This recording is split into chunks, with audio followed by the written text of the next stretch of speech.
एक एपिसोड में डोरेमोन की बैटरी डेड हो जाती है और वो कंप्लीट शटडाउन हो जाता है। कुछ लोग कहते हैं कि नोबिता कभी था ही नहीं, डोरेमोन एक इमेजिनरी वर्ल्ड था। ऐसे डिलीटेड एपिसोड्स जिनको कभी टीवी पर दिखाया ही नहीं गया। लेकिन लोग तब हैरान रह गए जब लोगों ने उसे देखा, क्योंकि वो बिल्कुल डोरेमोन की तरह दिख रहा था।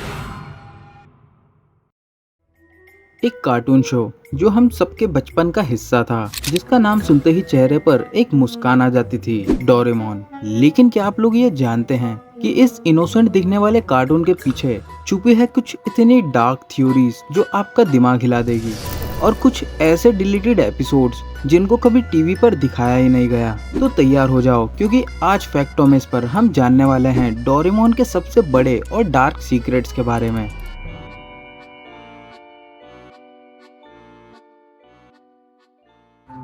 सबसे पहली और सबसे डिस्टर्बिंग थ्योरी, नोबिता जिसे हम एक लेजी और दुखी बच्चे के रूप में जानते हैं, दरअसल एक क्लिनिकल डिप्रेशन का शिकार था। हर जगह फेल होना, हर वक्त डांट सुनना और दोस्तों से पीछे रह जाना, ये उसकी जिंदगी का एक हिस्सा बन चुका था। और जब उसने अपनी जिंदगी खत्म करने की सोची तो उसके इमेजिनेशन ने जन्म दिया डोरेमोन को, एक रोबोट जो फ्यूचर से आया, लेकिन असल में ये रियल नहीं था, उसके माइंड का इल्यूजन था। डोरेमोन कभी था ही नहीं। ये पूरा शो नोबिता की कोमा में होने पर चलने वाला एक ड्रीम सीक्वेंस था। इस थ्योरी का कोई ऑफिशियल रिकॉर्ड या टीवी ब्रॉडकास्ट प्रूफ नहीं है। इसे सिर्फ जापानीज फोरम्स पर फैंस के द्वारा साझा किया गया था। एक एपिसोड में डोरेमोन की बैटरी डेड हो जाती है और वो कंप्लीट शटडाउन हो जाता है। नोबिता एकदम टूट जाता है, खामोशी, उदासी और एक लाचारी। अब उसे वापस स्टार्ट करने का सिर्फ एक ही तरीका होता है, उसमें नई बैटरी लगाना और उसे रीस्टार्ट करके उसकी मेमोरी को इरेज करना। मतलब मेमोरी इरेज करते ही डोरेमोन नोबिता को और उसके साथ बिताई सारी यादों को भूल जाएगा, जो कि नोबिता के लिए बहुत ही ज्यादा दर्दनाक होगा। 20 साल बाद वो डोरेमोन को रिपेयर करता है, लेकिन उसकी लाइफ तब तक बर्बाद हो चुकी होती है। और जैसे ही डोरेमोन जागता है, नोबिता और डोरेमोन का एक इमोशनल एनकाउंटर होता है, जहां वो अपने बचपन की यादें शेयर करते हैं। इमोशनल, डीप और एकदम रियल। इसीलिए इस एपिसोड को बैन कर दिया गया था। इस एपिसोड का कोई ऑफिशियल रिकॉर्ड या टीवी ब्रॉडकास्ट प्रूफ नहीं मिलता है। इसे सिर्फ जापानीज फोरम पर फैंस के द्वारा साझा किया गया है। थ्योरी नंबर 3, क्या डोरेमोन सच में एक फ्रेंड था या एक फील्ड मिलिट्री रोबोट था? थ्योरीज कहती है फ्यूचर में डोरेमोन को एक वॉर रोबोट बनाया गया था, लेकिन कुछ टेक्निकल एरर्स की वजह से उसके अंदर इमोशंस आ गए और उसने डिस्ट्रॉय करने की जगह लोगों की मदद करना स्टार्ट कर दिया। आपने नोटिस किया होगा उसके गैजेट्स ऑलमोस्ट इम्पॉसिबल होते हैं, जैसे time machine, anywhere door, bamboo copter etcetera, जो कि आम जिंदगी से ज्यादा मिलिट्री ऑपरेशन में ज्यादा यूजफुल हो सकते हैं। और यहाँ से ये थ्योरी आई है कि डोरेमोन एक फेल्ड मिलिट्री वॉर रोबोट है, ना कि कोई नॉर्मल रोबोट। एक और हॉरिफाइंग थ्योरी, कुछ लोग कहते हैं कि नोबिता कभी था ही नहीं, डोरेमोन एक इमेजिनरी वर्ल्ड था जो एक कपल ने बनाया था, जिनके कभी बच्चे नहीं हुए। उन्होंने नोबिता को अपने दिमाग में बनाया और डोरेमोन उसका प्रोटेक्टर था।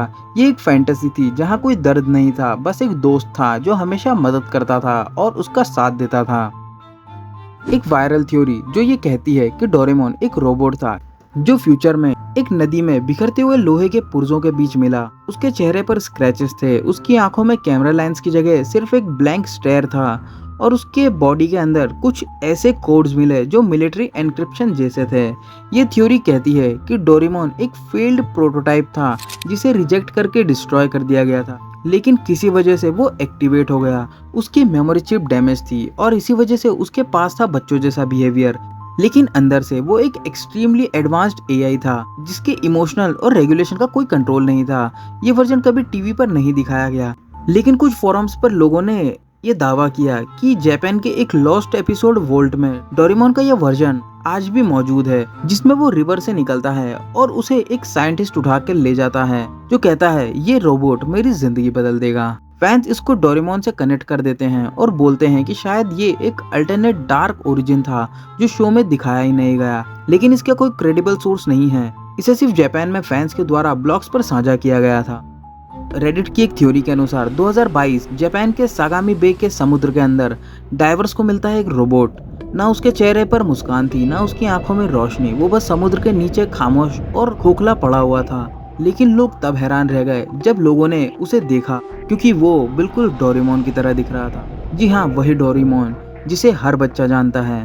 एक थ्योरी कहती है ये डोरेमोन कोई मूर्ति नहीं बल्कि ओरिजिनल डोरेमोन ही था, जिसे गलत टाइम लूप के कारण फ्यूचर से पास्ट में भेज दिया गया था। टाइम मशीन में ग्लिच आया और डोरेमोन सीधा क्रैश हुआ डीप ओशन में, जहाँ उसकी बॉडी प्रेशर से फेल हो गई और वो सेंचुरीज तक वहीं पड़ा रहा। हो सकता है जो हमें कार्टून लगता है वो असल में एक टाइम ट्रेवलर की ट्रेजेडी हो। डोरेमोन एक कार्टून शो जरूर था, लेकिन उसके पीछे छुपी कहानियां, थ्योरीज और डिलीटेड एपिसोड बचपन की यादों को थोड़ा डार्क बना देते हैं। अगर आपको ये वीडियो इंटरेस्टिंग लगी तो वीडियो को लाइक करो, हाइप करो, जिससे कि हमारी वीडियो ज्यादा से ज्यादा लोगों तक पहुंच पाए, और सब्सक्राइब करो। मिलते हैं अगले एपिसोड में एक और शॉकिंग थ्योरी के साथ।